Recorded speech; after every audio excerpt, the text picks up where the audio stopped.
Good morning বন্ধুরা, দেখো সকাল থেকে বৃষ্টি হচ্ছে। সকাল থেকে না, কালকে রাতের থেকেই বৃষ্টি হচ্ছে। কি অবস্থা দেখো,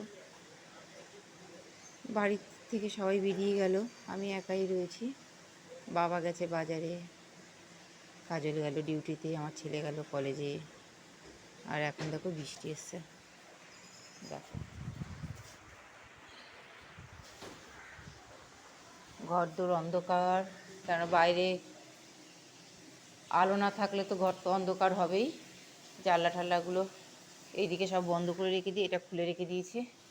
আর এই ঘরটা তো খুলিনি, এত জানলা খুলে রাখলে জলের ছাট আসলে না খুব অসুবিধা হয়, তাই বন্ধ আছে। আর এখন আমি রান্না করছি, কিছুটা রান্না করা হয়ে গেছে, ওরা খেয়ে গেল। আর এখন আমি আবার রান্না করছি মাছের ঝোল। মাছের ঝোল করব, মাছ ভাজা করছি। আর এই যে 3টে মাছের পিস রয়েছে,